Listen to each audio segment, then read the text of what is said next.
Buenas tardes, soy Eduardo Aragón, compañero de trabajo de Andrés, y bueno, he tenido la suerte de prácticamente conocer en su totalidad la gestión de cómo se ha gestado este libro y bueno, también ser uno de los afortunados en leerme su borrador inicial. Para quien no lo conozca, Andrés López Covarrubias es licenciado en Psicología por la UNED y está en posesión del diploma de estudios avanzados del doctorado en Psicología por la Universidad de Castilla-La Mancha y del máster en Psicología Clínica por el Colegio Oficial de Psicología de Castilla y León. Profesor de Administración y Finanzas desde hace más de 30 años, actualmente ejerce como docente en la Academia de Infantería de Toledo. En el año 2010 participó en la fundación del Ateneo Científico y Literario de Toledo y desde el año 2012 es además académico correspondiente de la Real Academia de Bellas Artes y Ciencias Históricas de Toledo. Autor de más de una decena de libros sobre historia y tradiciones toledanas, en 2022 publicó su primer ensayo histórico de carácter nacional, Good Morning Gaucon, una historia de españoles en la guerra de Vietnam, que tuvo una gran acogida de crítica y público. Y ahora presenta Biografía del Sáhara Español, entre la épica y la tragedia, ensayo calificado como de excelente por el académico y escritor Arturo Pérez Reverte, quien recientemente lo ha recomendado en sus redes sociales.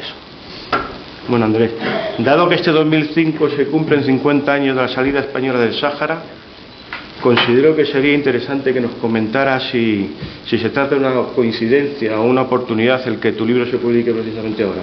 Vale, muy bien, Eduardo.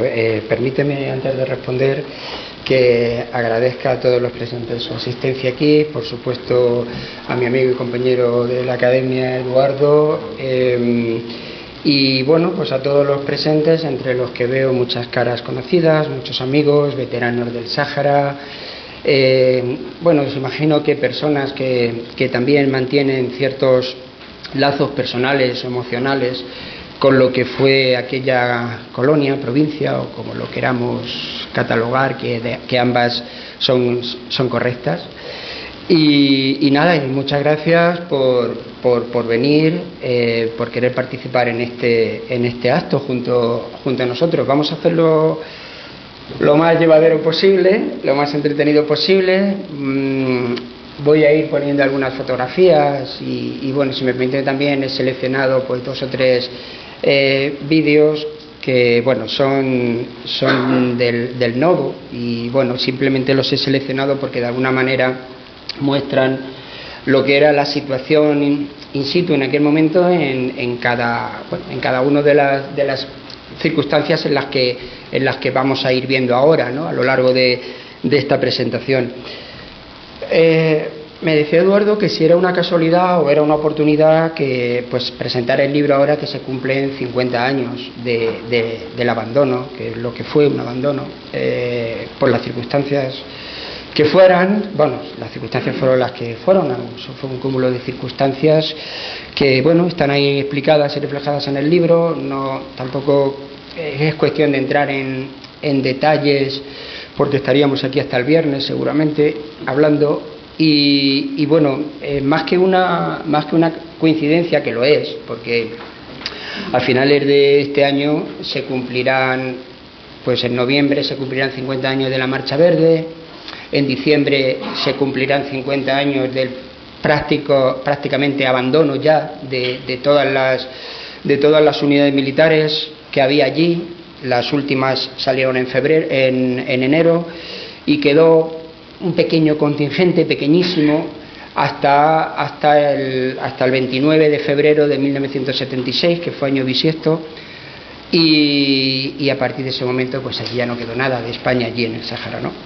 Entonces sí, se cumplen estos 50 años y más que una casualidad, que lo es, pues es una ocasión, yo creo, una oportunidad de volver a recordar qué pasó allí, para que quienes lo conocieron de primera mano, que muchísima gente lo conoció de primera mano, digo muchísima gente sobre todo porque hubo muchísimos españoles que tuvieron pues no, iba a decir la suerte o mala suerte de que le tocara hacer la mili en el Sáhara, ¿no?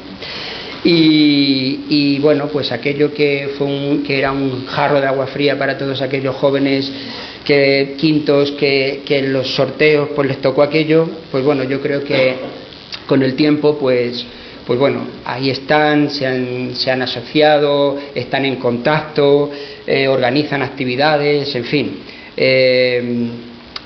intentan mantener la memoria, ¿no?, de aquello. Y este libro pues contribuye también a eso, un poco a mantener la memoria de lo que fue aquello, y para las nuevas generaciones que no conocen, no saben, y es normal porque tampoco han pasado 50 años, que no saben qué pasó allí o qué fue ese Sáhara español de casi un siglo de existencia, pues también un poco pues que sepan lo que pasó, ¿no? Por eso digo que es una doble oportunidad para mantener la memoria y para que los que no saben y oyen hablar de lo que está pasando y tal, pues que descubran un poco las claves de lo que está pasando ahora, porque al fin y al cabo es lo que pasó hace 50 años. Entenderlo, ¿no? Está sin cerrar un poco, digamos, todavía esa herida. La primera vez que me hablaste del título del libro, la biografía del Sáhara español, me resultó chocante, ¿no? Sin embargo, ya cuando empecé a leer el borrador, las cosas iban encajando. Yo creo que sería oportuno el que... Lo de biografía, ¿no? Sí, ¿por qué te decidiste por ese título? Sí, bueno, de alguna forma yo quería un título que reflejara no solamente el contenido de la obra, sino también un poco el tono, el estilo. Entonces, yo creo que biografía al fin y al cabo es una licencia. Hablar de biografía para hablar de un territorio no es correcto, sería para hablar de una persona, ¿no?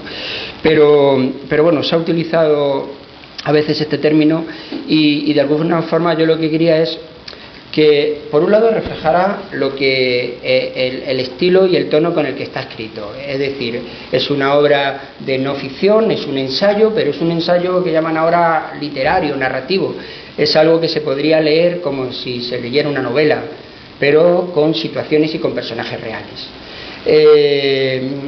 Y yo creo que gran parte del mérito, que no lo digo yo, lo que me está diciendo la gente, que tiene es la facilidad con la que se lee y que esté escrito con ese tono, ¿no?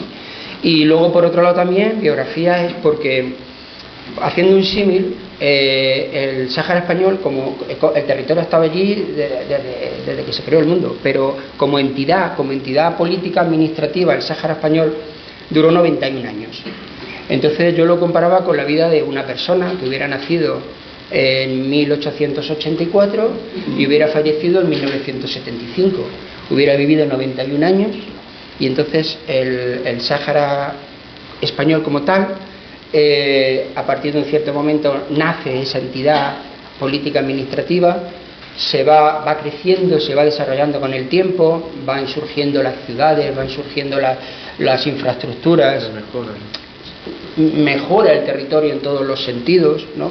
Los nómadas se hacen sedentarios, y bueno, llega un momento en que entra un poco en crisis, enferma de alguna manera, ¿no? Y termina desapareciendo.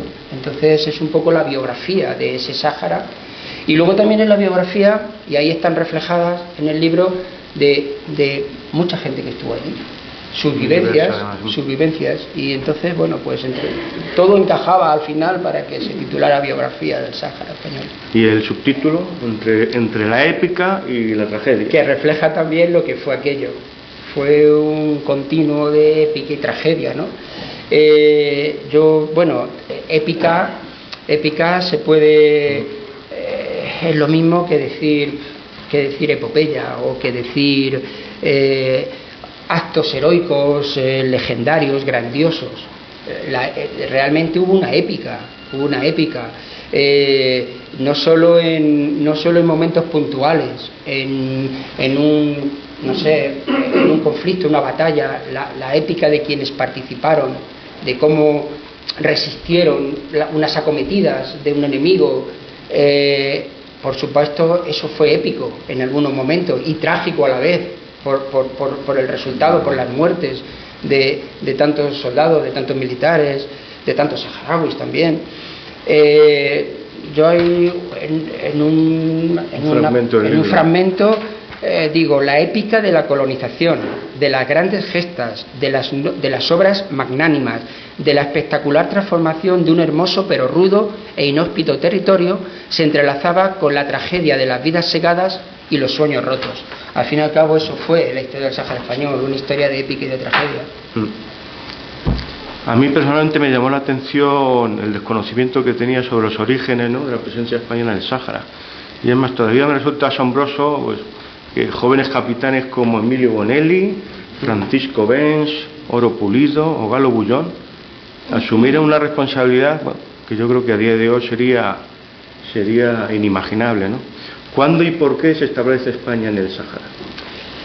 Bueno, hay una presencia, unas raíces más antiguas que podríamos irnos hasta el siglo XV, ¿no? Pero sobre todo en el XIX, es sobre todo en el siglo XIX cuando se produce lo que muchas veces se ha dado a llamar el reparto de África por parte de las potencias europeas. África se troceó y se repartió, y todos los grandes imperios tenían su parcela en África, ¿no?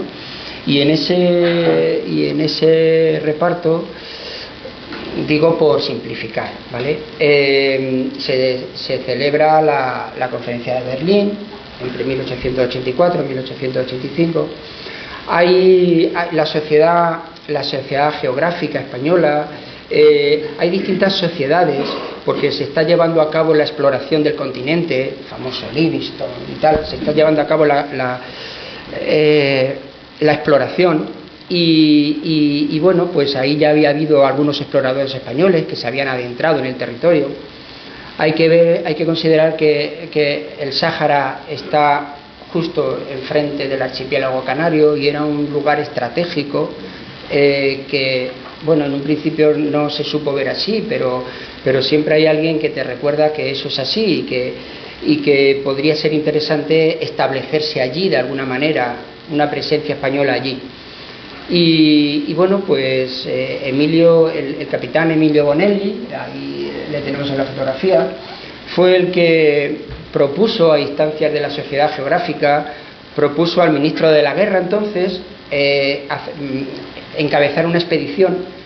Y bueno, el ministro de la Guerra no le hizo mucho caso, y él, ni corto ni perezoso, porque Emilio Bonelli es todo un personaje. Yo ya les recomiendo que lean la parte de los primeros capítulos y tal, o alguna biografía que tengan, pero es un personaje maravilloso. Y entonces el ministro de la Guerra le dice que no le quiere escuchar, y él, según sale del Ministerio de la Guerra, se dirige a Presidencia del Gobierno para hablar con Cánovas del Castillo, con el presidente, y para plantearle a él esta cuestión.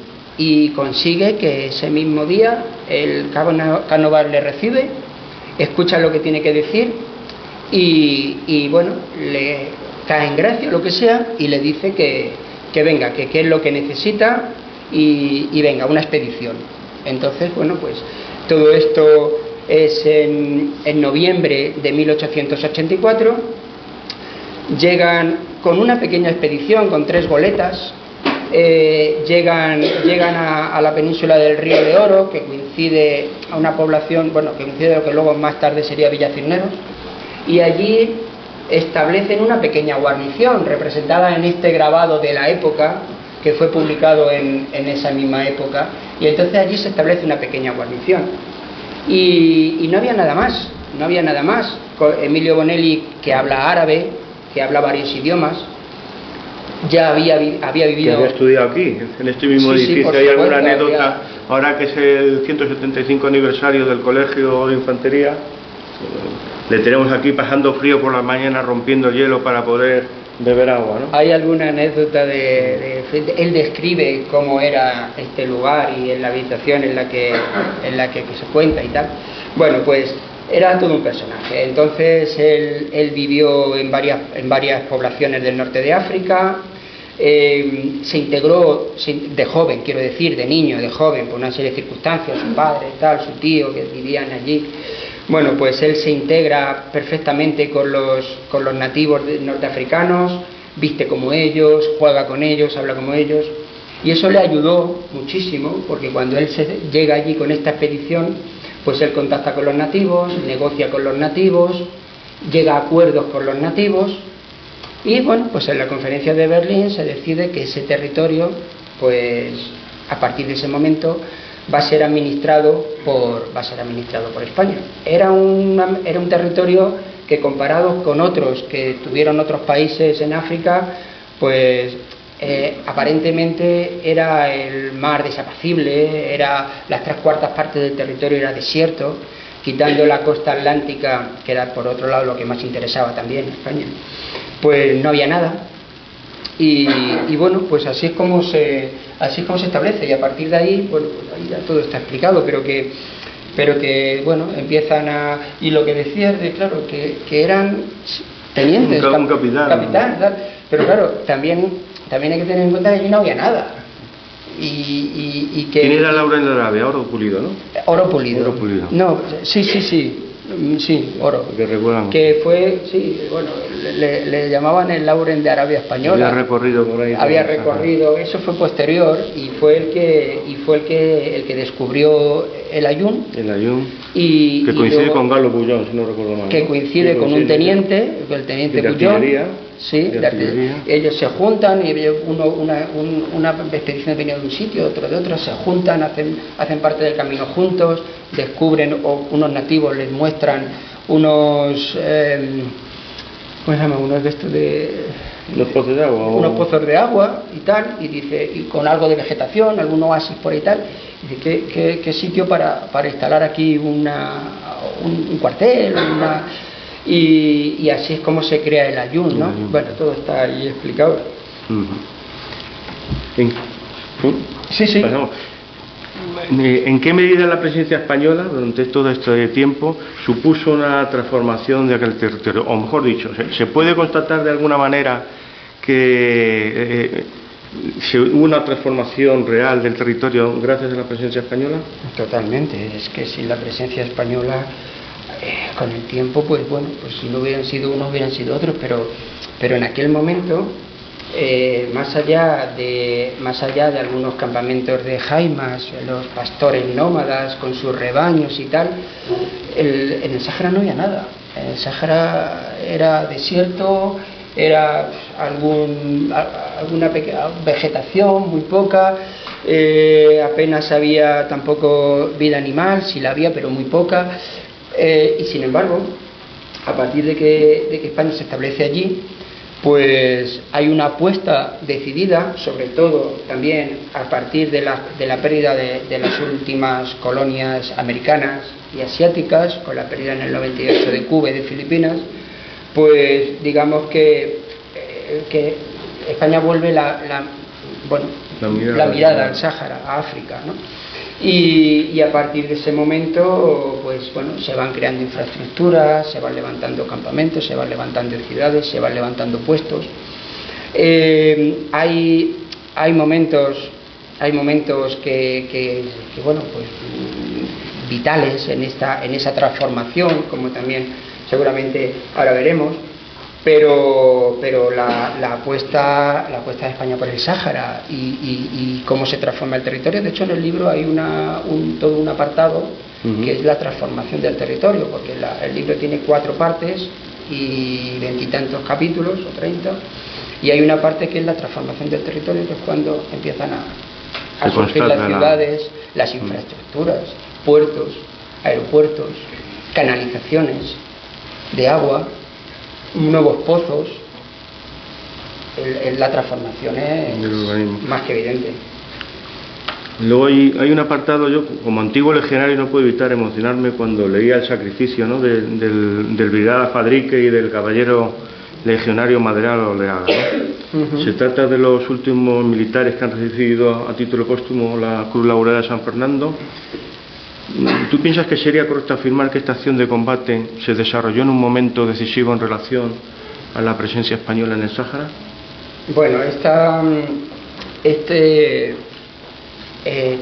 supongo que aquí casi nadie se enteró en España en aquel momento, ¿no? Pero hoy se sabe que en la última guerra en la que participó España fue la guerra, como parte implicada, fue la guerra de Ifni Sáhara, de finales del año 57 y principios del 58. Lo que pasó es que muchos países en los años 50, en los años 40 y los años 50, muchos países en África y en Asia empezaron a conseguir su independencia. Marruecos, por ejemplo, la obtuvo en el año 56, igual que Argelia. En Asia, pues ya la había conseguido, por ejemplo, Vietnam. Y bueno, pues hubo movimientos para que, sobre todo por parte de Marruecos, que ya había conseguido su independencia, para seguir expandiéndose hacia el sur, y el sur era el Sáhara. Hubo partidas, se crearon partidas armadas. No eran ejércitos regulares, eran partidas armadas. Lo que pasa es que estaban apoyadas económicamente, armas, formación, tal, estaban apoyadas por Marruecos. Y entonces, pues bueno, pues esas partidas atacaban a las patrullas españolas, a los puestos españoles. Estamos hablando, ya digo, de finales del 57.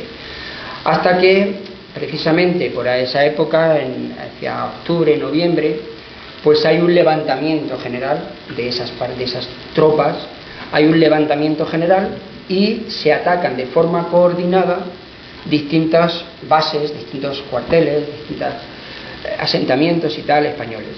Y bueno, no es que fuera una sorpresa, porque se veían esos movimientos, pero de alguna manera pues sí que cogió allí un poco a las tropas a contrapié, ¿no? No había soldados suficientes, ni preparación suficiente, y bueno, pues se dieron jornadas muy trágicas en aquel entonces. Has comentado la del Brigada Fadrique, el legionario Maderal, Ortiz de Zárate, nombres que, bueno, pues están un poco ahí en la memoria.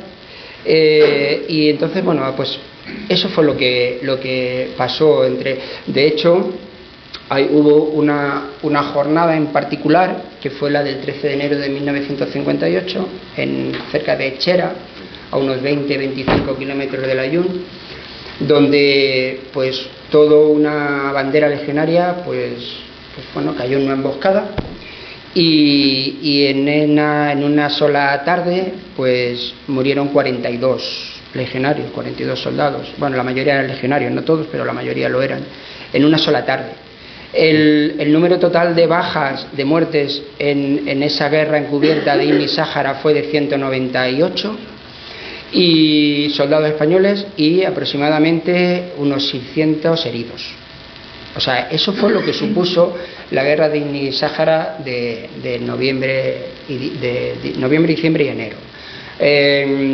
Esto se resolvió por un acuerdo entre España y Francia. Los puestos franceses también estaban siendo atacados, en Argelia sobre todo, y bueno, pues en una acción conjunta de las tropas francesas y españolas, en la operación Teide, que se llamó en España, y Cubillón, que se llamó en Francia, que le llamaron los franceses, pues se consiguió derrotar a todas esas partidas y expulsarlos del territorio. Ahí se tranquilizó un poco la cosa, ¿no?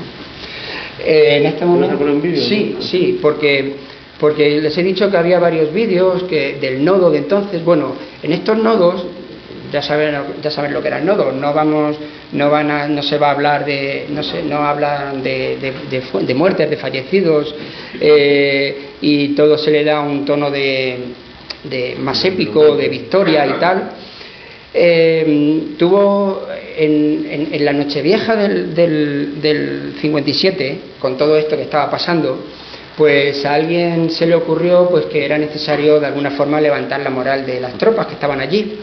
Y como ya habían hecho los americanos un par de años antes en la guerra de Corea, que mandaron allí a Marilyn Monroe. Pero sale en la otra novela, la de Waucon, que también sí, se recomienda.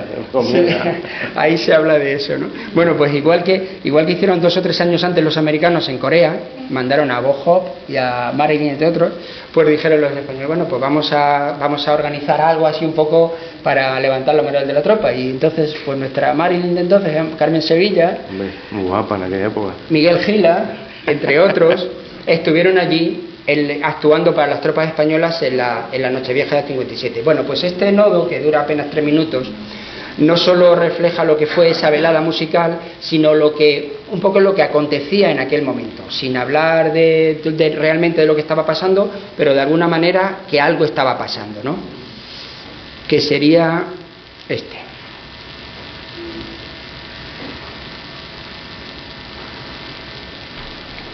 Espero que se abra y se reproduzca. Antes funcionaba por sí. Poco después de que España reconociera la independencia de Marruecos, Mohamed V reclamó la devolución de la zona de Ifni, a pesar de que el tratado firmado no incluía este territorio ni el del Sáhara y tampoco las ciudades de Ceuta y Melilla. Para rebajar la tensión existente se envían refuerzos morales a los soldados españoles que siguen defendiendo el territorio colonial en Sidi Ifni. Hasta Sidi Ifni llega en avión una embajada española de arte, alegría y generosidad.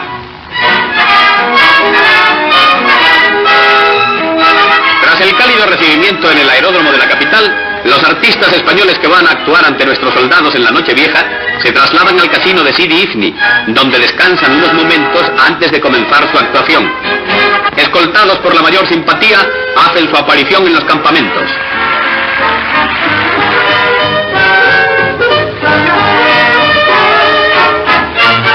La argentina Elder Barber brinda su arte a los soldados.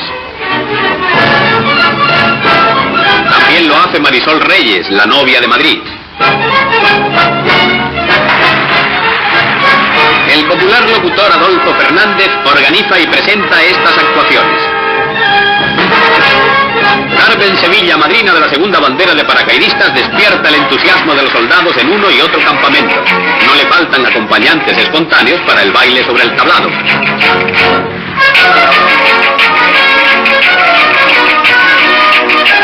Con la danzarina cubana Emma Promenta, el pianista Miguel Peña y el trío Las Vegas hicieron felices por unas horas a nuestras tropas en la nostálgica Nochevieja. Las actuaciones son también seguidas por la radio. Gila, el gran humorista, despierta la risa de los héroes en este paréntesis gozoso, después de tantas horas de bravura y de lucha de nuestros soldados. Actuaron en el campamento de paracaidistas, en primera línea, ante una sección de una bandera legionaria, en la comandancia de Marina, en el grupo de tiradores y en el teatro de Sidi. Trabajaron incansables e infatigables junto a los hombres que defienden el honor de la patria en los territorios de nuestra soberanía. A los artistas les son impuestas las insignias de las unidades.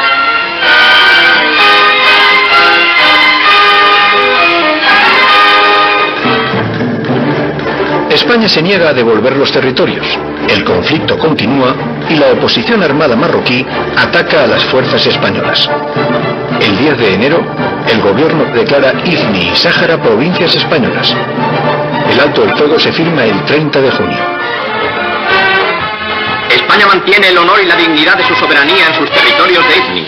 Al aeródromo de la capital llegan nuevas tropas procedentes de la península que contribuirán a mantener la línea de frente fijada por el alto mando. Estos soldados, como dijo su excelencia el jefe del Estado en su mensaje de fin de año, cumplirán su misión con el espíritu y heroísmo de quienes saben que la defensa de la soberanía nacional constituye su gloria y su nobilísima servidumbre. Las tropas emprenden su marcha hacia las posiciones avanzadas. Los periodistas, fotógrafos y operadores que cumplen su misión informativa en el África Occidental Española se trasladan en avión a Villa Benz, en Río de Oro. Este es el Aaiún, una de las plazas fuertes del Sahara español. La etapa de los golpes por sorpresa ha concluido desde que el enemigo sufrió su gran derrota de Meseid. Poco después de que España reconociera la independencia de Marruecos, Mohamed V... Bueno, la parte lúdica también habla del conflicto. No se cita la tragedia de ese conflicto, solo la épica y la victoria y tal, pero bueno, al fin y al cabo Bueno, pues esto es un poco lo que pasó. ¿Y qué consecuencias tuvo la guerra del Ifni-Sáhara en el territorio y en la sociedad española? Bueno, pues tuvo varias consecuencias. Al final ahí hemos visto que dice que llegan nuevos efectivos, que llegan nuevas tropas.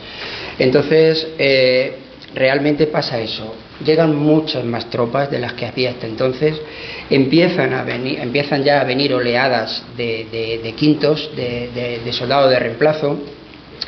En el año 58, en enero o febrero del año 58, el gobierno declara al Sáhara provincia española, la provincia número 53. A partir de ese momento se declara provincia, que era también de alguna forma, pues de alguna manera también de sortear las presiones que también se venían ejerciendo desde Naciones Unidas para descolonizar el territorio.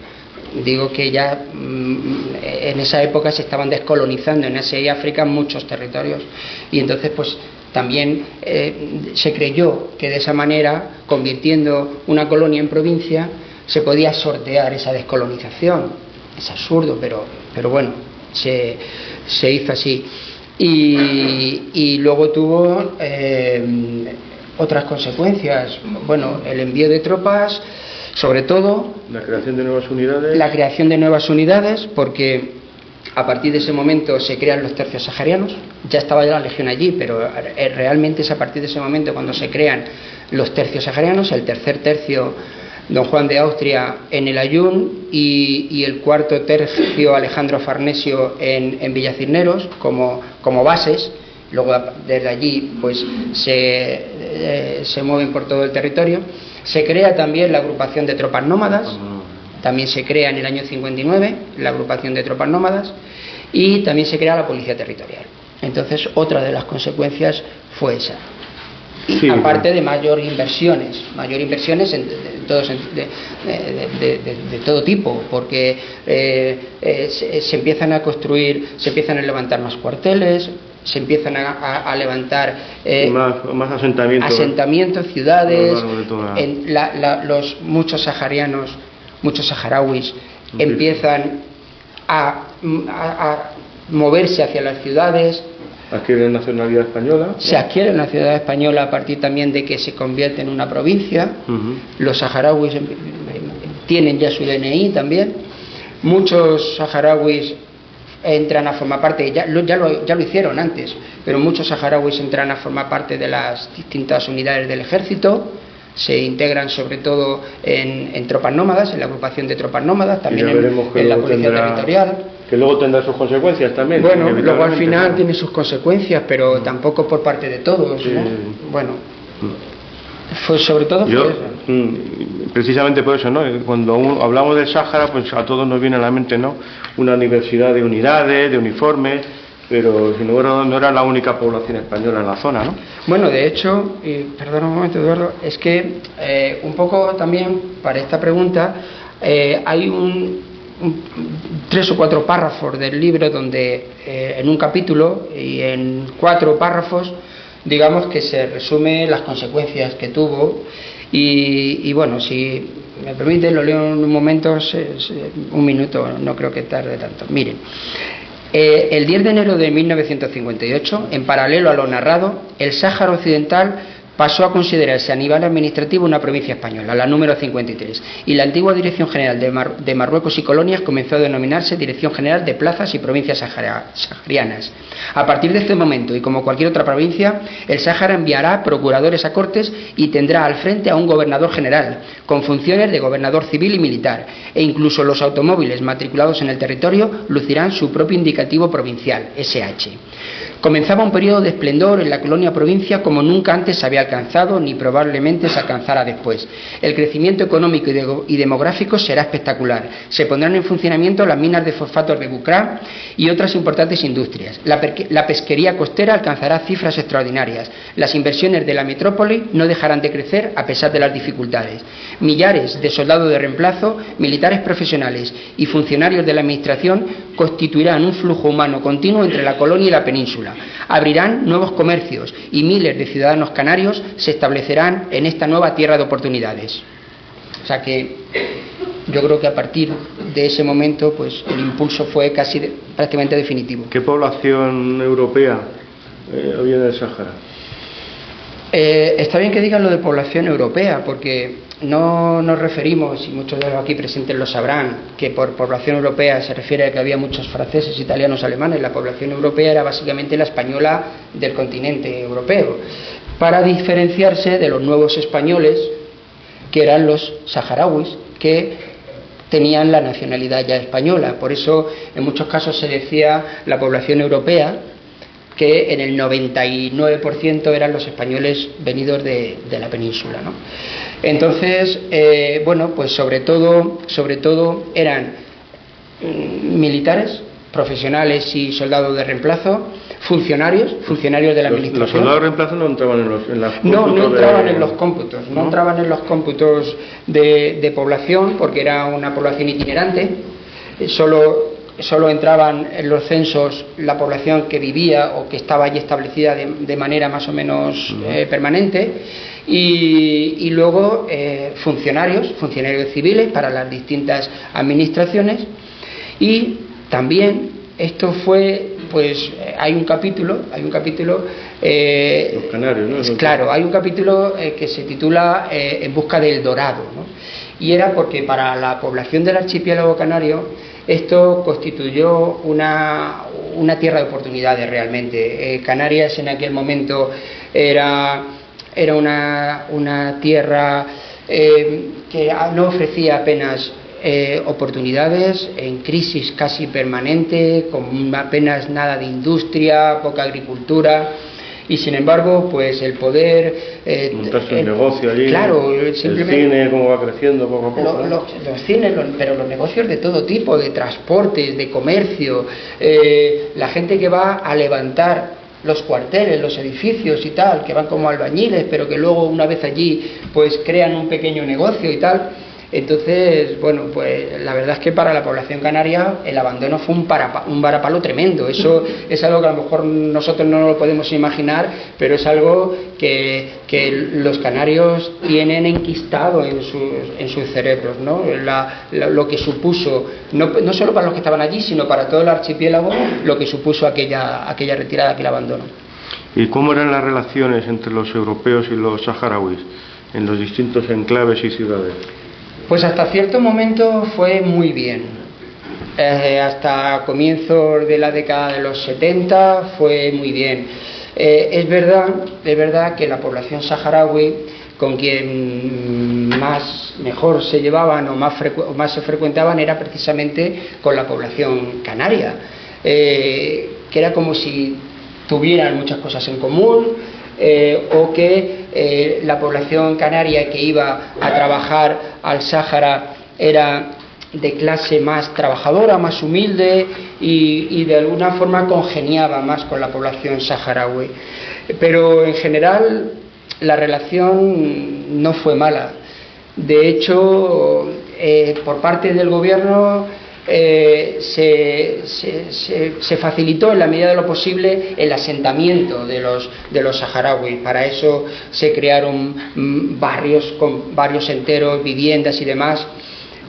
Bueno, precisamente me gustaría en este momento poner otro vídeo que es de Carrero Blanco, ¿no? Sí, de 1966, donde fue un momento de máximo esplendor y donde las relaciones eran muy buenas, y donde el entonces, creo que era en el 66, creo que era ministro de Gobernación, Carrero Blanco, visitó el Sáhara, entregaron unas viviendas, y no solamente es esa entrega de viviendas, sino de alguna manera se refleja cómo era la convivencia entre la población europea y la población saharaui.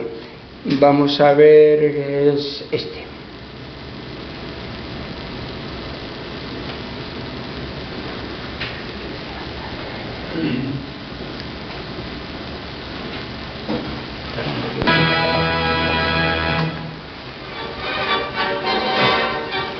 En su recorrido por la provincia del Sahara, 4 ministros españoles llegan a Villa Cisneros. El señor Carrero Blanco recibe el saludo homenaje de la tradicional targuiba, leche y dátiles. El ministro subsecretario de la Presidencia es cumplimentado por los notables y por los nativos.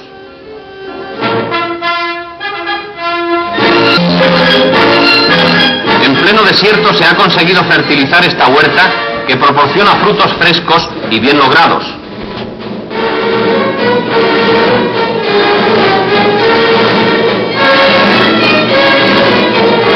Estas son las nuevas viviendas de Villacisneros y El Aaiún, capital de la provincia del Saá, que fueron entregadas por los ministros señores Carrero Blanco, López Bravo, Sánchez Arjona y López Rodó. Recogen los títulos indistintamente los beneficiarios nativos y peninsulares.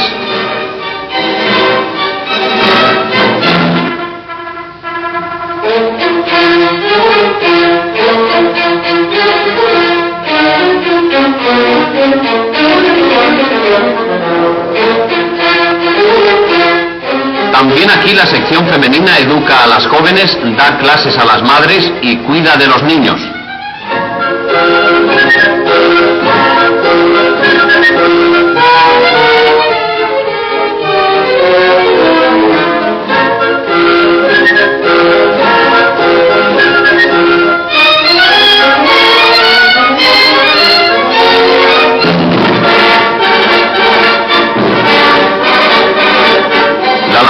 De España está patente en institutos y grupos escolares a donde asisten los alumnos sin discriminación alguna.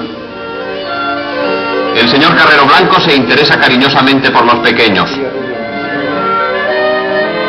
Durante este viaje los ministros impusieron diversas condecoraciones a destacadas personalidades saharianas.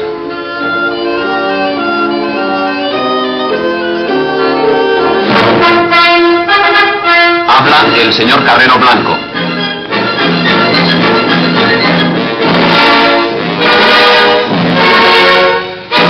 Esta urbe modelo que es El Aaiún, cabeza del inmenso desierto transformado por el trabajo, se celebra un desfile militar en honor de los enviados de la península. Intervienen los grupos nómadas,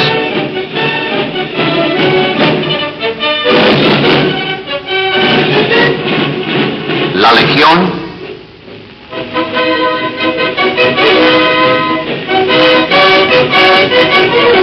y las unidades de paracaidistas y representaciones de todas las fuerzas del desierto.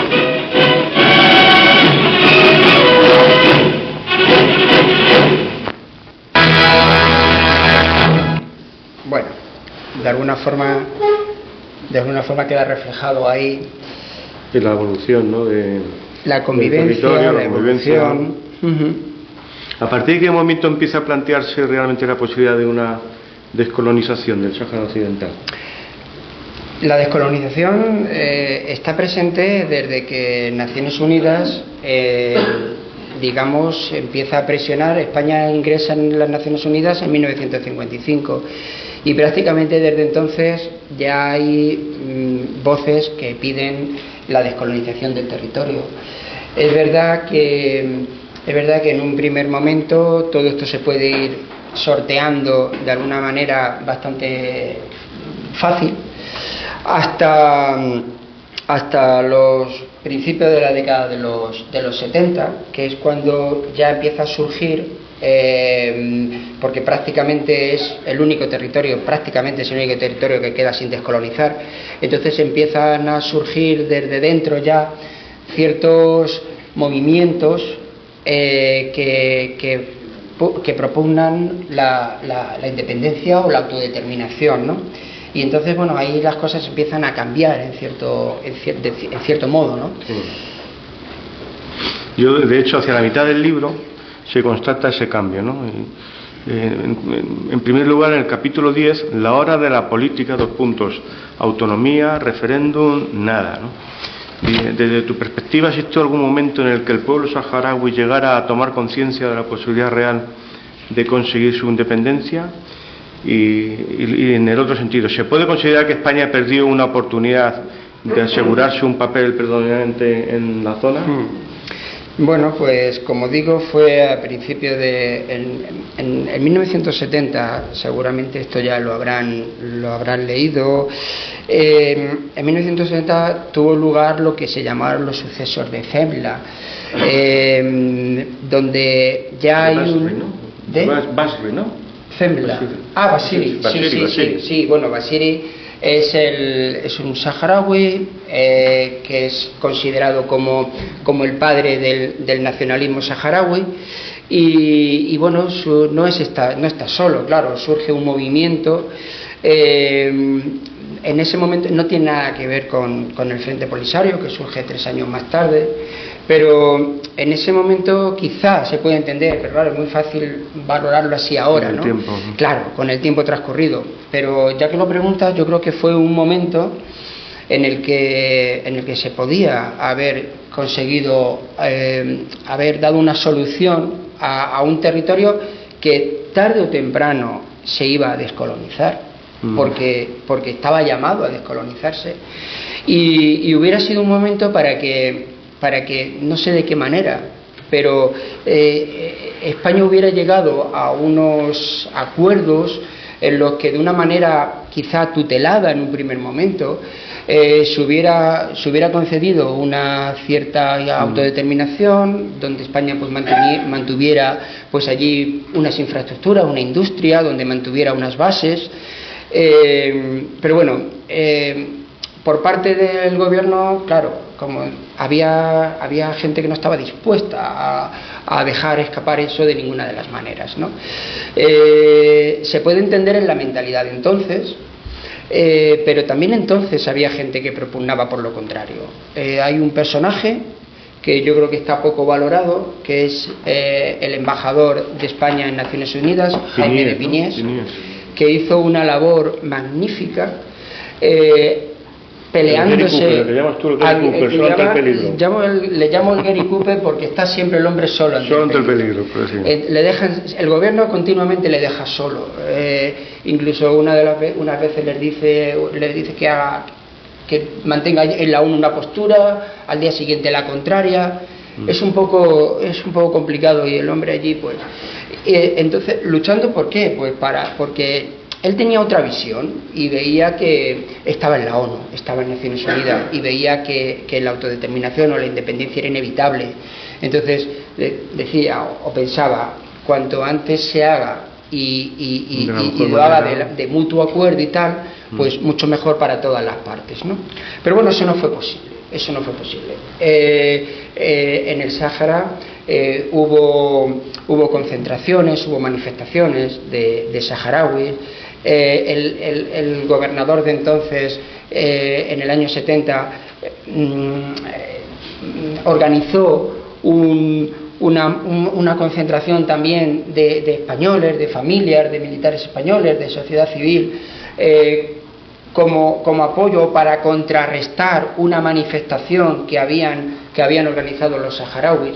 Y aquello terminó pues como el Rosario de la Aurora. Aquello terminó en lo que se llaman los sucesos de Zembla, en una explanada cerca de una barriada saharaui, donde pues se concentraron saharauis venidos prácticamente de todo el territorio para manifestarse, donde bueno, pues no se supo, no se pudo, no creo que sí se quiso mantener eso un poco a raya y que no se descontrolara, pero la situación se descontroló, hubo disparos, cayó gente por unos disparos que decían que se habían hecho al aire, pero mataron a 10 manifestantes, y luego hubo redadas, hubo arrestos, se apresó a Basiri, que lo que quería era llegar a un acuerdo para ver de qué manera se podía conseguir una salida negociada.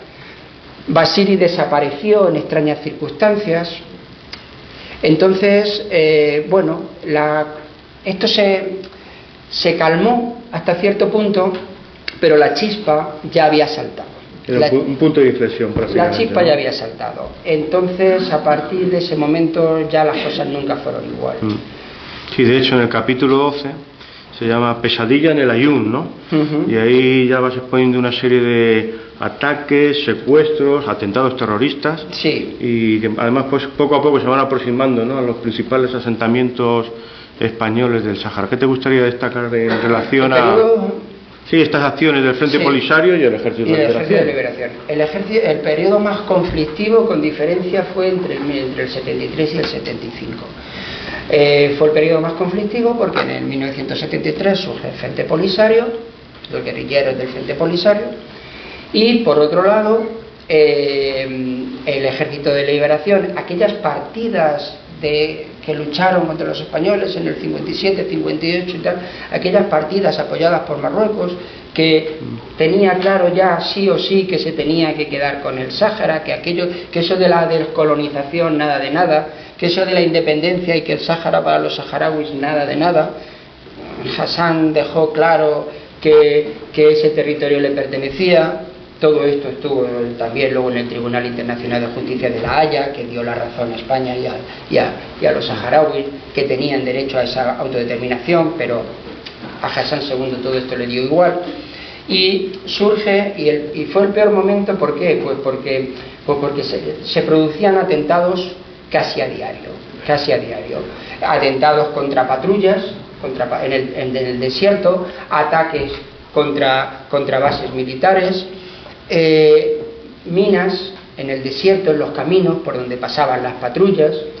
Entonces, bueno, pues ahí hay distintas circunstancias que narra en el libro. En el libro se narran todas las... La patrulla Pedro y Domingo era, ¿no? La patrulla Pedro y Domingo fue... Verde Apola, el sargento Verde Apola estaba ahí. Sí, aquí, no le tocó aquí está con nosotros por poco, ¿no? El sargento de tropas nómadas Verde Apola, que bueno, hay un levantamiento de los saharauis de tropas nómadas, soldados españoles de tropas nómadas, soldados del ejército español que eran nativos, eran saharauis. Pero en aquel momento, en el año 75, esto concretamente ocurre en mayo del 75, cuando peor está la situación, cuando prácticamente España ha dicho ya, o ha dejado más o menos entrever que está negociando con Marruecos. Entonces, claro, el Frente Polisario pues ve que va un poco también ya a la desesperada, ¿no? Con ataques, tal. Y hay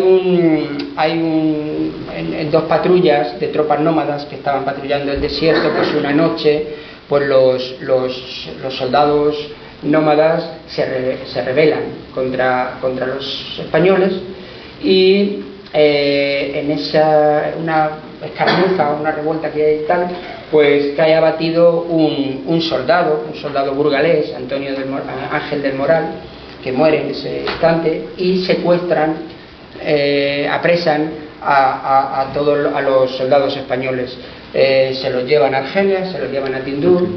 Por parte, bueno, el sargento Verde Apola, que está aquí, bueno, pues no formaba parte de esas patrullas, pero conocía a los integrantes de esas patrullas.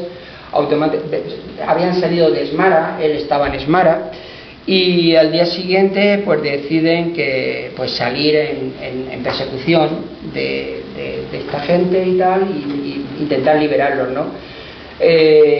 Decían que pasara lo que pasara y donde tuvieran que ir. En un principio pensaban que habían ido a Mauritania, que sabían, y para allá que iban, ¿no? Hasta que reciben la orden de arriba de decir: nada de perseguir a nadie, todos de vuelta, y ya se negociará lo que haya que negociar, ¿no? Entonces, pues bueno, es verdad que luego fueron liberados, con el tiempo, fueron liberados todos. Se devolvió el cuerpo de Ángel del Moral, que había sido enterrado en Tinduf, y luego recibió Mequinenza, ¿puede ser? En Mequinenza. No, en Mequinenza fue... En Mequinenza fue Ibar, ¿no? Ibar. De Mequinenza era Ibar. Vale. Sí. Esto fue un pueblo burgalés, ahí está. Quintanilla. Sí, allí fue enterrado. Y bueno, hubo otros ataques, por ejemplo, en Tifariti. En Tifariti falleció el sargento Carazo, que es el que aparece a la derecha. El sargento Carazo también murió tiroteado en una acción en combate. Las minas hacían estragos también. En junio del 75, una patrulla de artilleros, en este caso un Land Rover, que pisó una mina cerca de la frontera. Casi todos eran ataques del Ejército de Liberación. Hubo escaramuzas con el Frente Polisario, donde casi siempre las de perder se las llevaba el Frente Polisario, aunque es verdad que en alguna ocasión pues murió el sargento Carazo, Ángel del Moral, el legionario, el cabo primero Ibar, fueron acciones del Frente Polisario, pero bueno, como me contaba el sargento Verde Pola, el Frente Polisario normalmente atacaba de lejos y disparaban, lanzaban unos morteros y se iban, ¿no? Pocas veces se dio un enfrentamiento directo, en alguna ocasión se dio, pero pocas veces se dio un enfrentamiento directo.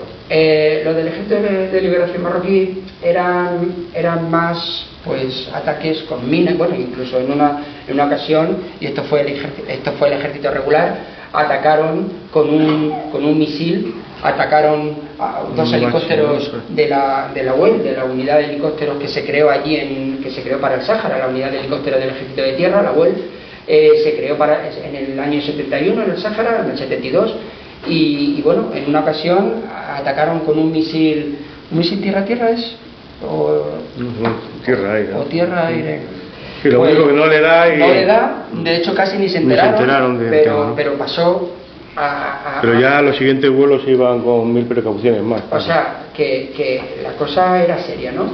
Y bueno, pues esa mina que estalló al paso de un Land Rover y bueno, saltó el Land Rover por los aires y fallecieron cinco militares españoles, el teniente Gurrea, un sargento y tres soldados artilleros que fueron. Aquí llegaron los helicópteros a recogerlos, ¿no? Bueno, pues esto fue un poco. Por ejemplo, hay aquí una fotografía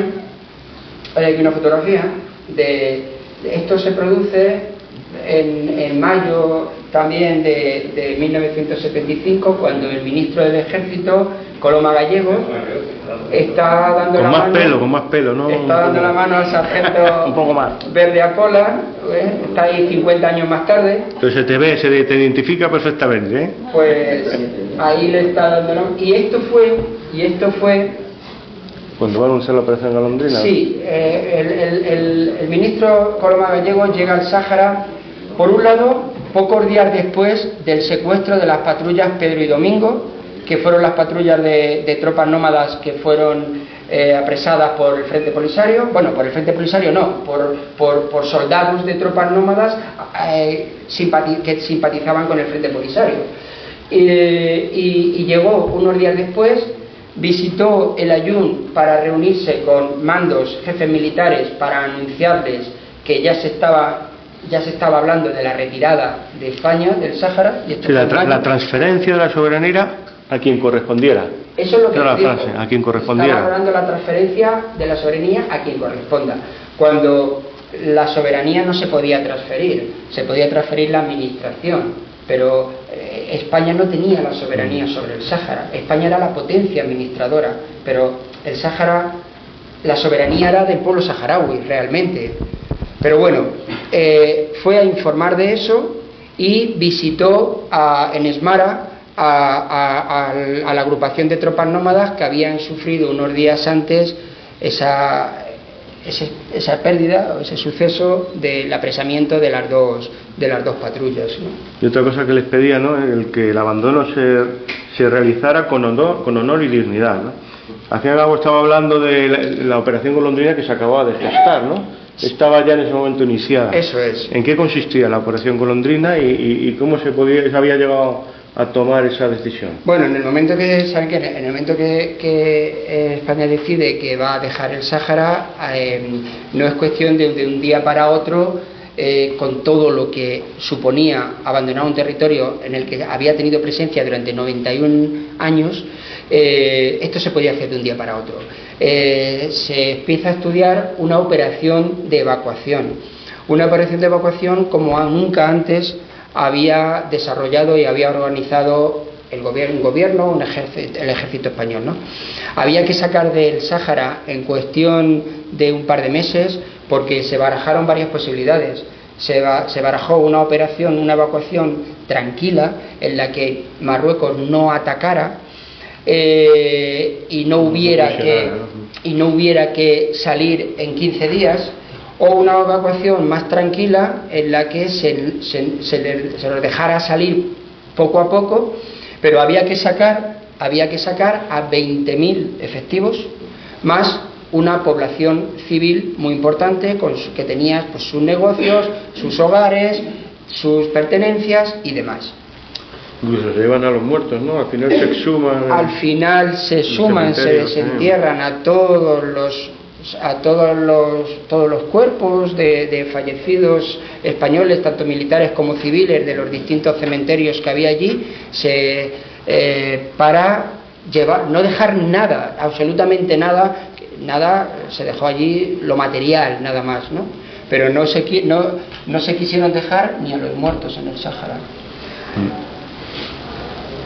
¿Vas a poner vídeo o pasamos ya directamente a aquí hay, en aquella situación de conflicto, vamos, de ese temor, de ese pánico, de esa sensación de peligro que había en las ciudades, porque en el propio El Aaiún explotaban bombas que ponían sobre todo el Ejército de Liberación. Entonces había mucha inquietud, había inquietud en los cuarteles, había inquietud en la población. Todos los soldados recibieron órdenes de no salir de los cuarteles, y si se salía había que salir armado, como mínimo con un machete, pero había que salir armado. Bueno, en esa psicosis colectiva se hace algo parecido a lo que se hizo en la Nochevieja del 57. Hay que levantar la moral, vamos a hacer otra gala festiva, lúdica, musical, ¿no? Y está recogido en este vídeo, que es un poquito más corto. Esto fue en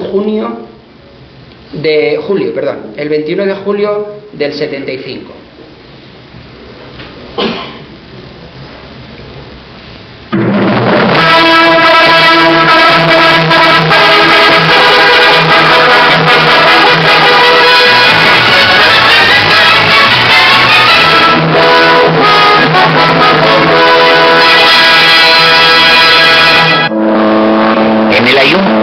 Del Sáhara, se ha celebrado un festival folclórico musical en honor de las tropas españolas que ha estado patrocinado por Radio Juventud de Murcia y el popular locutor Adolfo Fernández. En él intervinieron Rosa Morena, Karina, Lolita Sevilla, Peret, el conjunto Arena Caliente y el humorista Chicho Gordillo. A su llegada, los artistas fueron recibidos por las autoridades militares del Aaiún. Ofrecemos a continuación las actuaciones de algunos de los cantantes en el tercer tercio de la Legión Don Juan de Austria.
Lúdica que se produce pues en un momento, como digo, de máxima tensión y de psicosis colectiva. Era una manera pues bueno de alegrar un poco a las tropas. Este concierto se produjo en Sidi Bouya, en el cuartel del tercer tercio de la Legión en El Aaiún, ¿no? Hubo dos galas, 2 noches consecutivas. Bueno, pues toca hablar de la Marcha Verde, ¿no? Y dado que entre los asistentes se encuentra uno de los protagonistas del libro, el cual se convirtió en un inesperado testigo aéreo del desencadenamiento de la misma, quizás sea el momento de hacer mención a yo creo que es una forma peculiar de pasar la luna de miel, ¿no, mi coronel? A la vez que, bueno, nos cuentas cuáles eran las intenciones de Hassan II, queriendo evitar frustrar el que 350.000 marroquíes que habían acudido a su llamada, ¿no? Bueno, la Marcha Verde se produce el 6 de noviembre de 1975.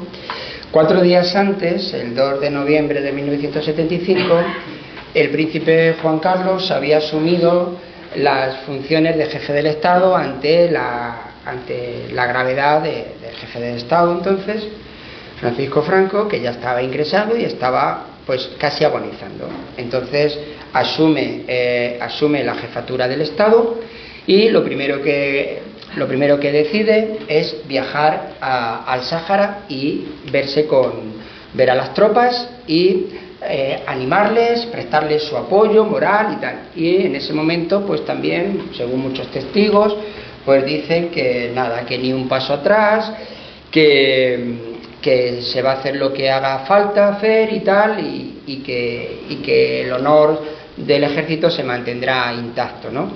Bueno, pues eso fue el día 2 y el día 6 empieza la Marcha Verde y el día 17 de noviembre se firman los pactos de los acuerdos de Madrid en el que España ya formalmente entrega el territorio a Marruecos y Mauritania. O sea que el mes de noviembre fue eso. Empieza el día 2 con el príncipe Juan Carlos diciendo que ni un paso atrás, que se mantendrá el honor del ejército. El día 6 se lleva a cabo algo que ya estaba programado y organizado y decidido y casi consensuado, que era la Marcha Verde. Y el día 17, ante las presiones precisamente por la Marcha Verde, pues se firman los pactos de Madrid, los acuerdos de Madrid. Y una semanita antes había tenido lugar el solo entre Gary Cooper. Sí. Se había encontrado ahí con los acuerdos, con el plan de Waldheim, ¿no? Sí, Waldheim, el secretario general de la ONU entonces, Kurt Waldheim, que ante la situación que se estaba dando en el Sáhara, y por llegar a una solución que no fuera simplemente la entrega, propone un plan, el secretario general de la ONU, se lo comenta a Jaime de Piniés, nuestro Gary Cooper particular, y Jaime de Piniés, entusiasmado, dice que sí, que de acuerdo. ¿En qué consistía el plan Waldheim? Consistía básicamente en que la ONU se ofrecía a hacerse cargo de manera provisional del Sáhara, se hacía cargo la ONU del territorio, pedía a España que dejara en el territorio un contingente de 10.000 legionarios que actuarían bajo mandato de la ONU, con cascos azules, para mantener el orden, mientras la propia ONU organizaba un referéndum, el famoso referéndum de determinación que ya venía arrastrándose desde el año anterior. Que el comandante Cuevas había estado haciendo, ¿no?, el censo de se había hecho un censo en el 74 precisamente para poder llevar a cabo ese referéndum. Pero bueno, ahí entra una vez más Hassan II, negándose rotundamente a todo lo que se estaba negociando. Es verdad que Hassan II tenía una necesidad imperiosa de conseguir esto, porque también se cuenta en el libro, él también tenía sus problemas internos. El ejército ya había intentado en 2 ocasiones, atentaron contra su vida y quisieron derrocar el régimen de Hassan II. Las 2 veces salió ileso y casi con más poder. Entonces, esta era una partida que él tenía que jugar, arriesgarse, lanzar un órdago y es verdad que no estaba solo, que contaba con el apoyo más o menos explícito, más o menos implícito, contaba con el apoyo de Francia, contaba con el apoyo de Estados Unidos y contaba con el apoyo de Arabia Saudí. Entonces, nada menos que contar con el apoyo de Francia, Estados Unidos y Arabia Saudí, pues era tener algo más que un as en la manga, ¿no? Que al mismo tiempo todos estos países presionaban a España para que no se llevara a cabo el referéndum de autodeterminación. Bueno, todo eso está ahí explicado, esto es mucho más largo. España lleva este contencioso al Tribunal Internacional de La Haya para que decida, porque Marruecos decía que tenía argumentos suficientes para poder quedarse con el Sáhara, porque ya antes de la presencia española, antes de 1884, los sultanes de Marruecos ya habían tenido un papel en el Sáhara.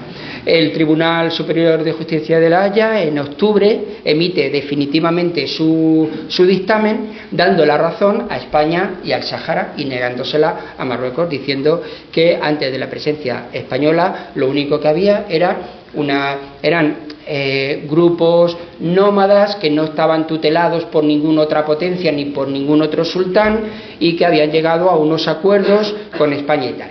Pero bueno, esto no es admitido por Hassan II, y entonces pues lanza, ya como último recurso, la Marcha Verde, que bueno, pues trenes transportando a 10.000 personas diarias desde todos los rincones de Marruecos hasta la frontera con el Sáhara, para lo que llamaron esa invasión pacífica, entre comillas, que era, al fin y al cabo, era entrar, por las buenas o por las malas, entrar en territorio. Y claro, ¿qué hace el ejército en esa situación, no? Un testigo de la Marcha Verde fue el antiguo teniente Ruiz Mialdea, aquí presente, que bueno, pues que le fastidiaron la luna de miel. Él estaba destinado allí, llegó desde un centro de instrucción de reclutas donde estaba destinado cuando salió de la academia, aquí también en Toledo. Salió de la academia, fue destinado a un CIR.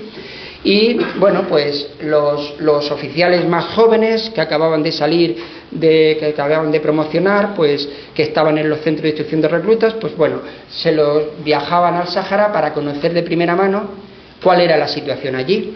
Uno de ellos fue el teniente Ruiz Mialdea, que llegó allí y enseguida pues se dio cuenta que su lugar estaba allí. Y aunque la estancia era para un mes, él de alguna manera dijo que él no quería volver, que se quería quedar allí.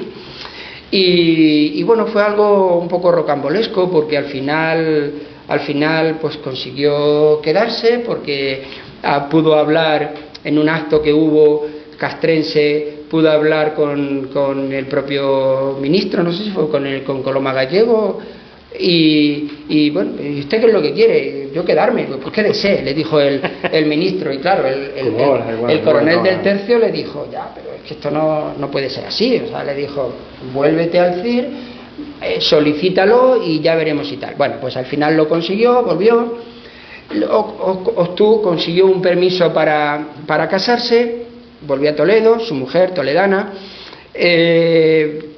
Hicieron la luna de miel, se fueron a Asturias, y justo cuando están en Asturias, la Marcha Verde. No, fue porque a la mujer se le ocurrió llamar a casa. Sí. Si no hubiese llamado a casa por teléfono, llamó a casa no para ver cómo está. Claro, es verdad, claro. Es verdad. Llamó a casa a sus padres, de su mujer, para ver qué tal estaba todo, y le dice, pues ha recibido José Antonio, ha recibido tu marido un telegrama que tiene que incorporarse, porque se anularon todos los permisos, como es lógico, se anularon todos los permisos, y todo el que estaba destinado al Sáhara, que no estaba allí, tenía que volver. Se volvieron rápidamente, primero pasaron por Toledo, aquí se quedó ella, él siguió hacia el Sáhara, y cuando llegó al Aaiún, pues en el Aaiún no había nadie. Todo el mundo estaba, bueno, todo el mundo, no había nadie, no había efectivos. En Sidi Bouya, que es donde estaba, él se integró en la Legión, no lo he dicho, él se integró en la Legión, estaba en Sidi Bouya. Allí no había nadie, y le dijeron, está todo el mundo en la frontera. Pero el coronel del tercio ha venido, está en su casa, en el Aaiún, ha venido a resolver un asunto y se va a volver. Vete allí a hablar con él, dile que acabas de llegar y a ver qué te dice. Bueno, pues se presentó en su casa y le dijo, vale, pues espera un poco, porque ahora un helicóptero nos lleva hasta la frontera, te vienes en el helicóptero. Subió en el helicóptero, llegaron allí, a la frontera, la Marcha Verde ya había empezado, y bueno, pues ese helicóptero aterriza, se bajan algunos y tal, y él se queda ahí sentado. Ese helicóptero iba a recorrer la Marcha Verde, iba a recorrer iba a sobrevolar la Marcha Verde. Él se queda allí sentado, no dice nada, alguien le indica desde fuera que se baje, por lo visto el coronel le había dicho que se podía quedar, y cuando alguien le dice, pues un comandante o un teniente coronel, le dice, te baja. Él se coge de hombros, le señala al coronel, yo lo que me han dicho, que me quede aquí. Bueno, pues por esa casualidad, allí rodeado de tenientes coroneles, tal, allí estaba este teniente, allí sentado sin moverse, observador avanzado, pero observando desde el helicóptero todo lo que acontecía ahí abajo en la Marcha Verde. Bueno, es una anécdota que se cuenta en el libro, como otras muchas anécdotas, como otras muchas vivencias de muchos. Ahí han visto a Peret cantando vestido de legionario, ¿no? Bueno, pues le salvó de un buen arresto a un soldado que después del concierto pues se había bebido media botella de whisky, andaba por allí recogiendo cosas y tal, y esa noche pues iba un capitán legionario con Peret por allí por el patio del cuartel, y el capitán le ve al soldado, le llama y le empieza a bombardear a preguntas, que qué hace usted aquí, que no sé qué tal. El otro da explicaciones, pero nada, no le escuchaba, y ya Peret le dice, capitán, deja al chaval que se vaya a acostar, tira y vete a dormir, ¿no? Bueno, y desde entonces ese soldado le decía que Peret había sido su ángel de la guardia aquella noche, ¿no? Bueno, pues el libro está lleno de anécdotas, de vivencias, de experiencias. Sí, hombre, uno de los comentarios, ciertamente entiendo que el libro lo haya llegado a recomendar Reverte porque es muy revertiano. O sea, al fin y al cabo hay personajes desde la visión del más alto nivel gubernamental hasta el soldado o el conductor de autobús, ¿vale? Hasta el periodista, que de hecho Pérez Reverte sale como enviado del pueblo, ¿no? El periódico del pueblo. Sí. De hecho, Pérez Reverte se convierte en un personaje más, porque claro, aquí los protagonistas son los canarios que iban a levantar los cuarteles, los protagonistas son los soldados de reemplazo, los protagonistas son los jóvenes oficiales o no tan jóvenes, el protagonista es en muchos momentos el mismísimo gobernador general, Federico Gómez de Salazar, también hay un sobrino suyo aquí. Hay muchos protagonistas en el libro y protagonistas son los periodistas, ¿no? También. Entonces hago mucha referencia a esos periodistas que mandaban crónicas diarias, y Pérez Reverte entonces era un joven reportero de 23 años que trabajaba para el diario Pueblo, que fue destinado allí por el periódico, que pasó allí los últimos 9 meses de presencia española, que se hizo amigo y lo ha contado él muchas veces en entrevistas, en artículos que ha escrito después, se hizo amigo de muchos militares, del comandante Lavajos. Él nombra a muchos militares con los que se da muy bien, y ahí cuento pues cosas que él mismo también ha contado, como casi con las lágrimas en los ojos muchos de estos oficiales le decían, mira chaval, al final lo que hemos conseguido, nada, y cómo nos vamos y tal, ¿no? Bueno, él escribía crónicas casi a diario. Claro, lógicamente para escribir el libro he tenido que documentarme, y para documentarme he tenido que leer todas las crónicas de Arturo Pérez Reverte en el diario Pueblo, ¿no? Y ahí ya se ve que este hombre ya prometía entonces. De todas maneras, o sea, ¿no? Ya no era un periodista al uso, era un escritor. Y las crónicas no tienen desperdicio, porque no es contar solo lo que pasa y ya está, ¿no? Sino contar como el ambiente, las sensaciones, todo, como lo que se respiraba, ¿no? Entonces es muy importante. Y claro, cuando, no sé cómo, pero cuando Arturo Pérez Reverte supo de este libro, pues bueno, yo un día en sus redes sociales él había puesto algo sobre unos corresponsales de hace 30 años y tal, y yo aproveché para contestar a su post, a su tweet, la red social Twitter, X ahora, y le dije que bueno, que hace 50 años, no hace 30 como él decía en su tweet, sino que hace 50, que ya había jóvenes reporteros que andaban tal.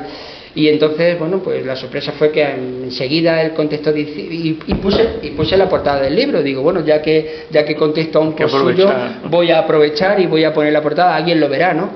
Y a la media hora, contesta diciendo, ya lo tengo, o lo conozco, ya lo tengo, amigo mío. No lo decía que lo tenía, que lo tenía.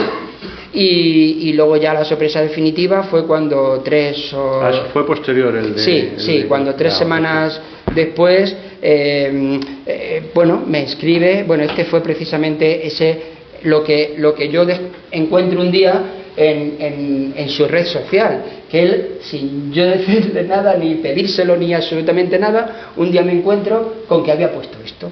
Entonces, claro, pues yo no sabía ni dónde meterme, las pulsaciones y tal, digo, pero bueno, ¿qué hace Pérez Reverte leyéndome a mí si yo le tengo que leer a él? Que le leo, pero era como un poco el mundo al revés, ¿no?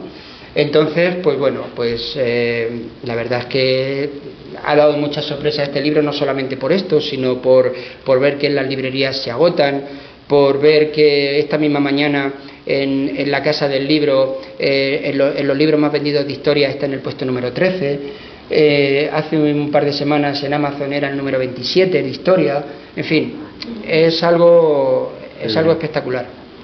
¿Vas a poner el vídeo del arriado?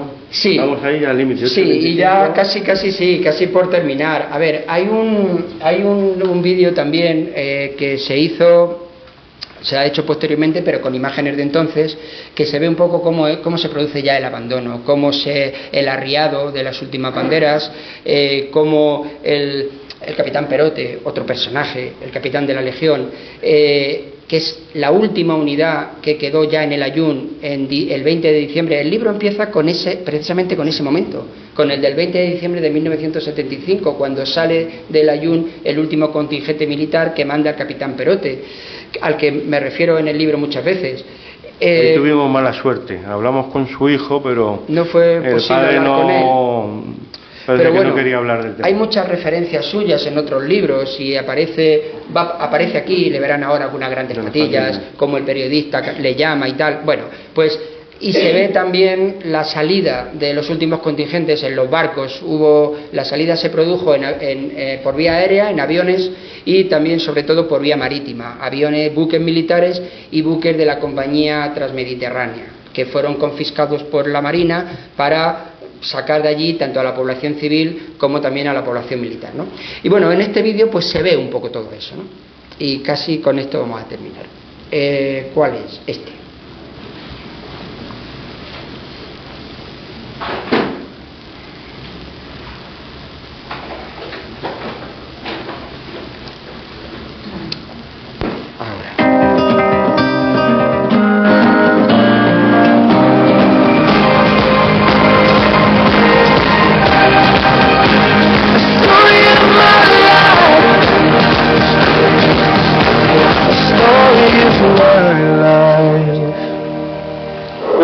Que ondea en este barco en Ciudad de la Laguna, perteneciente a la compañía Transmediterránea, ha sido la última bandera española vista en territorio saharaui.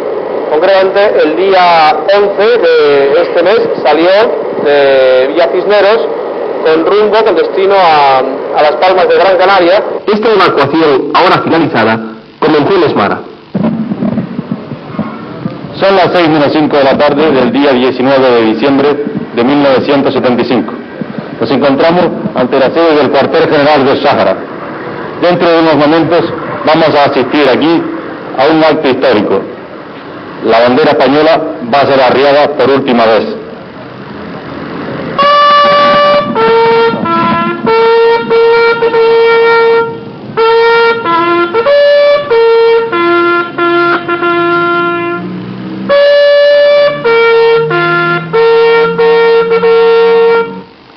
Progresivo y hasta el pasado día 12, tanto civiles como militares han ido saliendo del territorio sahariano para cumplir con los acuerdos de las Naciones Unidas. Al terminar la que se ha denominado Operación Golondrina, ha finalizado también casi un siglo de la historia colonial española en territorio africano. España ha apurado hasta el máximo sus posibilidades de resistir y soportar todo lo posible sin ceder un ápice de su dignidad y de su prestigio. La anécdota política o diplomática es una página derivada de la irreversible postura del ejército español. Pudo optarse por la guerra con todas sus variantes, rápida con las modernas armas de que dispone el ejército, de guerrillas o de continuo desgaste en las inmediaciones del desierto. Para un ejército poderoso es incluso una tentación tener que lanzarse al encuentro de un enemigo.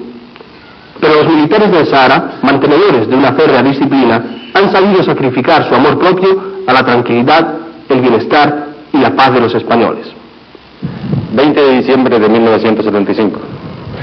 En este acuartelamiento acaba de arriarse la última bandera española de Ayun, la última bandera militar. Una bandera de la Legión se encontraba de guarnición. Por favor, capitán, tírale. Ese es Perote. Este es el capitán que lo mandaba. Capitán, ¿qué siente usted en este momento? Únicamente tenemos un artículo en el Credo Legionario que habla del espíritu de disciplina, que dice: cumplirá con su deber obedecer hasta morir. ¿Ha sido difícil conservar la disciplina? ¿Ha sido difícil? No, porque va dentro nuestro. Nosotros siempre obedecemos lo que nos mandan, que es nuestra misión, pero hay órdenes que son más gratas que otras. Esta es la salida que usted había querido para sus hombres, capitán. Mis hombres se van totalmente orgullosos y con el honor totalmente intacto, e incluso elevado, porque han cumplido con su deber, que era lo que nos han mandado. A lo mejor yo personalmente podría preferir otras salidas, pero desde luego mis hombres salen con el honor más alto que pueden encontrar.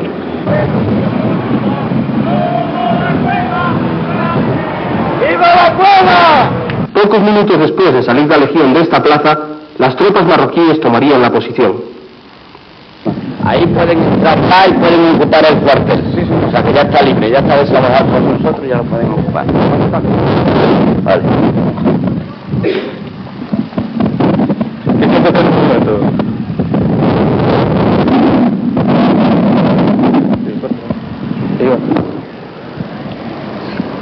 ¿Qué pilos que están allí?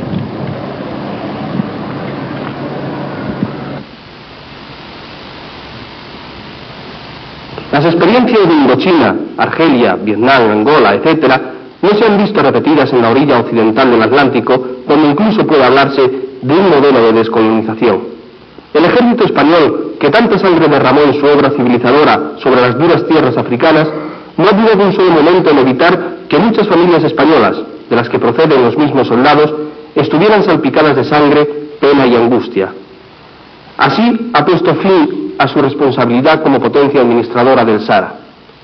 Son necesarias las relaciones anecdóticas ante el momento histórico. El número de transportes utilizados, el material trasladado, los civiles y militares evacuados, los que han preferido continuar bajo otras banderas, incluso el valor del territorio desocupado, que al valorarse a principios del siglo por el ingeniero jefe del negociado de obras públicas de la sección colonial, se estimó en 250.000 pesetas. Si acaso, el nombre del último soldado español evacuado. Me llamo José Rodrigo, pertenezco al Cuerpo de Infantería de Marina. Personalmente, ¿qué ha sentido? ¿Qué supone para usted ser el último soldado español que ha estado en el territorio? Me supone mucho, una ilusión grande por parte mía y por parte de todas las tropas que han estado aquí en este territorio. Las palabras del último soldado salido del Sahara son un dato que posee el mismo valor histórico que las pronunciadas por el gobernador militar y jefe de las Fuerzas Armadas del territorio evacuado. Personalmente, ¿qué significa ser el último soldado del ejército español comandante en el territorio? Pues significa que ese momento en que yo embarque hoy en un avión es el momento en que ha terminado la misión que el gobierno español nos ha dado de hacer la evacuación. Una evacuación muy complicada, como hemos dicho antes, pero que se ha cumplido a la perfección, y por lo tanto yo soy hoy soy un hombre feliz, porque he dicho, he cumplido bien con mi deber, bien y con rapidez. Con el último desembarco a Las Palmas, finalizó la presencia de España en el Sahara, dando por concluido un capítulo de nuestra historia. Hoy, todo ha vuelto a la normalidad. Los barcos utilizados para la evacuación de personal, tanto militar como civil del Sahara, con fiscales en un principio, ya han vuelto a sus quehaceres habituales, como es el caso de este Ciudad de la Laguna, reincorporado nuevamente a su travesía que realiza entre Las Palmas y Tenerife de modo regular.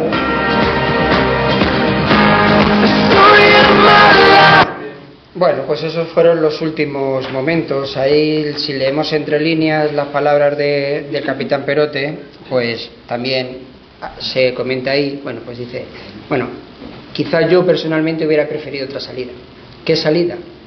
Pues yo creo que todo el mundo sabemos qué salida hubieran preferido, pero al final fue como fue.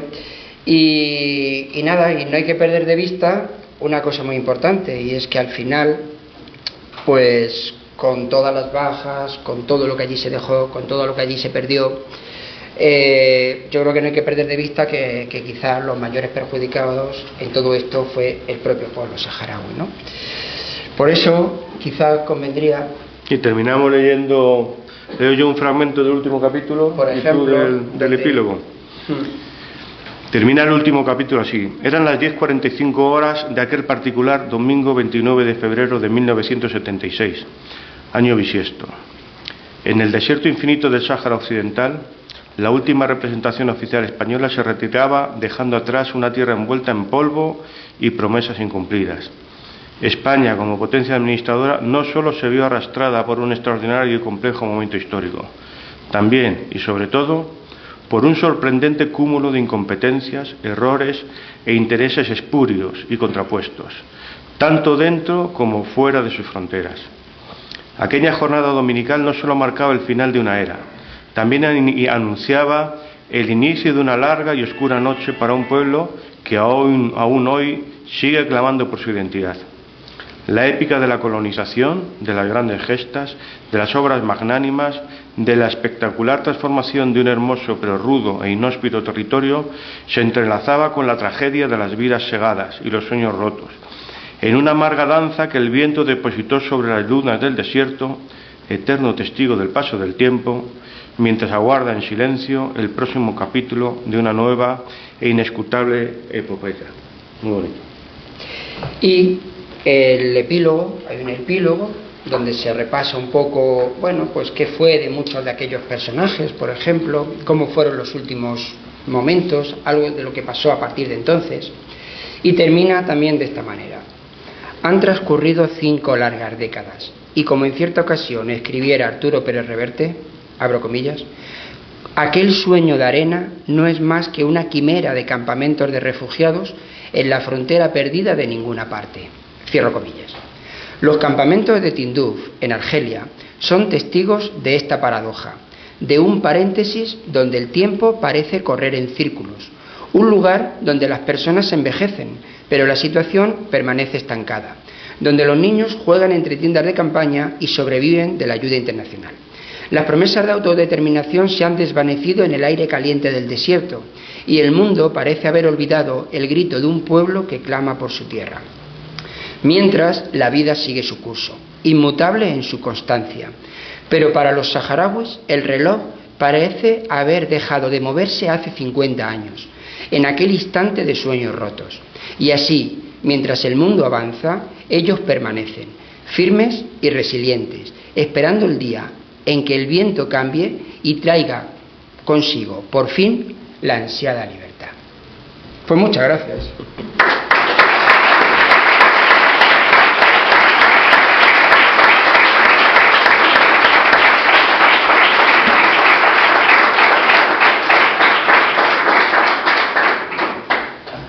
Bueno, pues dentro de aquí a nada nos van a echar. Entonces, yo no sé si alguien quiere hacer algo muy rápido, alguna pregunta, quiere decir algo, y si no, pues vamos recogiendo que es un poco tarde. Venga, gracias.